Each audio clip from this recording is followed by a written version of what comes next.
नाम क्या हुआ सर आप? मेरा नाम है कृष्ण कुमार। आप कार्य क्या करते हैं? मैं इन्फोर्समेंट में हूँ और पूरी नई दिल्ली इस क्षेत्र का सामान उठाते हैं हम, एनडीएमसी। किस पोजीशन पे है? किस रैंक?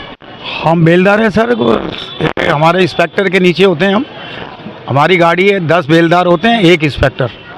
जो वो कहते हैं इनका सामान उठा तो हम उठाते हैं, सरकारी हैं हम। हाँ, तो ये जो आप सामान उठाते हैं, 70,000 तनख्वाह हमारी सबकी सैलरी। तो आप जो ये सामान उठाते हैं तो किस लिए उठाते हैं, इसका कारण क्या है? देखिए, कनाड़ प्लेस को रखना है हमें साफ़ सुथरा। ये जो अनऑथराइज बैठे हुए हैं कुछ लोग, उसके सहारे बैठ जाते हैं। बड़ी बड़ी दुकानों पे वो बड़ा चढ़ा के लगा देते हैं। अब जैसे ये सारे हैं, ये जितने भी हैं ना, लिबर्टी सिबर्टी वलौजा, ये बड़े बड़े हैं, तो ये अपने आगे भी लगवा देते हैं। उनका किराया लेते हैं, पल्ली वल्ली लगा लेते हैं। तो इनका तरीका क्या है, मतलब जैसा तरीका ये है कि हमारे से वहाँ आए, वो मतलब वो भरे एप्लीकेशन वगैरह जी, हम यहाँ दुकान लगाना चाहते हैं, तो हमारे इन्फोर्समेंट डायरेक्टर हैं, चेयरमैन, वो इनको जगह देते हैं। तो मतलब व्यापार करने के लिए आपको आपका एक विभाग का प्रोसेस है जो आपको मतलब व्यापार। हाँ हाँ, जो हमारे पास आएगा, जो हमसे कहेगा भी, हम जिनकी ऑलरेडी दुकान है वो तो ठीक है, जो नया डीए लगाएगा उनको तो हमारे पास आना ही पड़ेगा। और उसका शुल्क क्या होता है जी, शुल्क, फीस वगैरह कुछ? शुल्क नहीं होता। हम तो भाई वैसे जैसे कि हमारा ऐसा वो आए हमारे पास, और जो भी हमारी शुल्क होती है वो वहाँ फॉर्म भरने की या वैसे भर के नहीं, वो किसी से मंत्री से फ़ोन वोन करवा के लगवा देते हैं।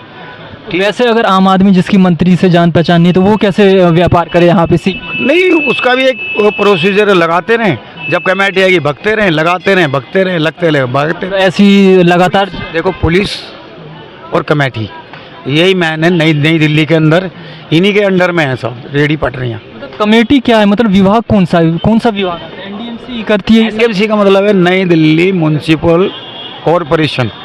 एमसीडी है, पुराना है, ये नई दिल्ली है। तो नई दिल्ली का है तो ये वीआईपी एरिया है, तो यहाँ कोई फालतू या वैसे घिसपीच या वैसे नहीं होता, तो इसलिए हम उनका सामान जो भी दुकानें लगी हैं वही लगवाते हैं। अच्छा, जैसे आपने सामान जब्त कर लिया तो सामान को वापसी करने का क्या तरीका? हाँ हाँ, सामान जैसे हम उठा के ले गए तो हमारे पे एक रजिस्टर होता है, उसमें लिख लेते हैं भाई हम हनुमान मंदिर से हमने इतना सामान उठाया है फलानी तारीख को, या सिलेंडर है, वो दूध का पतीला है, छाता है, ये लिख लेते हैं हम नंबर वारी से। तो जब ये आएंगे तो इनको चालान करके छोड़ देते हैं। अच्छा, चालान का क्या? हाँ, चालान भी जैसे कि ये छाता है तो इस पर 100 रुपये कर देते हैं, या ये स्टूल है उन पर 100 करके छोड़ देते हैं। जैसा प्रोडक्ट रहा। हाँ हाँ, वैसे अगर हम उठाते हैं वो जैसे कि ये है कि जनरेटर उठाते हैं, उसका रेट अलग है, उसका 5,000।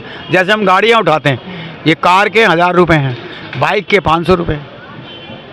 तो आम आदमी कैसे व्यापार करे, जैसे जो कम पढ़े लिखे हैं? सरकार कुछ समझ नहीं। सरकार अगर रोजगार खोलेगी, कुछ भी करेगी, तो ये जो रेडी पटरियाँ ये कम होंगी।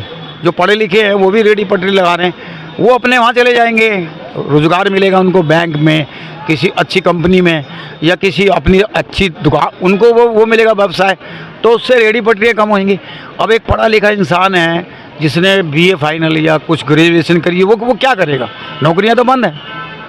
अगर भाई देवे उसकी नौकरी नहीं लगे तो वो क्या करेगा? फिलहाल आप सोचें, वो रुमाल बेचेगा, चश्मे बेचेगा, भाई अपने पेट के लिए कुछ तो करेगा। व्यापार झाड़ू तो लगाएगा नहीं वो, क्योंकि वो पढ़ा लिखा है। तो व्यापार, जैसे व्यापार यहाँ पे करना है तो उसका फिर क्या मतलब व्यापार? सॉल्यूशन? देखो सर, कोई आया वो जीरो से लगा, वो अमीर हो गया, व्यापार का कोई भरोसा नहीं। अच्छा, जैसे आपने बताया कि आजकल बंद कर रखा है एनडीएमसी, किसी को नहीं लगने दे रही। मोदी सरकार के ऑर्डर है कि रेडी पटरियाँ बंद करो, क्योंकि इससे ज़्यादा वो होता है कि देश अच्छा नहीं लगता, लुकिंग अच्छी नहीं लगती देश की। तो फिर ये जीवन यापन कैसे करेंगे जितने भी रेडी पटरी वाले हैं, अगर ये बंद हो जाएगा तो? सर देखिए, आधे भाग में बटा हुआ है। मुझे लग रहा है कि आधे तो हम अमीर हैं, आधे हम गरीब हैं, मिडिल क्लास के लोग। वो कैसे पेट भरते हैं वो समझ में नहीं आ रही मेरे को। मेरी उम्र है इस टाइम 59 साल, मेरे दादा परदादा यहीं मर गए, वो भी सफाई वाले थे। दादा मेरा सफाई वाला, मेरी माँ सफाई वाली, हम सफाई करते आ रहे हैं। लेकिन हमारे बच्चे आज तक अमेरिका नहीं पढ़े, लेकिन बड़े ये जो हमारे हैं चेयरमैन वगैरह, इनके बच्चे अमेरिका चले जाते हैं, पता नहीं कैसे। आप कुछ समझदार हो। जैसे आप यहाँ पे जब्त करते हैं सामान, तो जब्त की अगर नुकसान होती है तो उनकी भरपाई कौन करता है? नुकसान तो देखो जैसे हम आए, जैसे आपने उठाने में कोई सामान टूट गया, शायद वो तो देखो अगर भगदड़ में वो भागेंगे उनसे भी टूट जाता है। अगर कोई नाजुक सामान है तो हम उससे आराम से उठाते हैं, कोई शीशे का सामान है कुछ आराम से उठा के रखते हैं। हम तो बिल्कुल सेफ्टी चाहते हैं आम आदमी की कि इनको नुकसान ना हो। तो आप सिर्फ सामान उठाते हैं या जो व्यापार कर रहा है उनको भी पकड़ते हैं?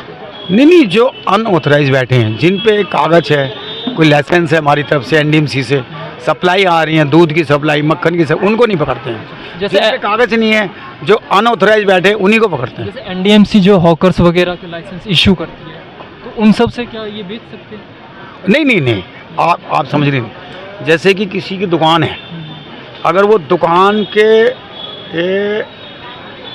से आगे लगाएगा, सबर है नहीं, इंडिया है, उसकी दुकान है, हमारी हद को हमने दे दी 20 मीटर के दायरे में लगानी है, अगर वो 25 के मीटर के दायरे में लगाएगा तो हम उठाते हैं। ये है प्रोसीजर, ये है। धन्यवाद सर। कोई बात नहीं सर।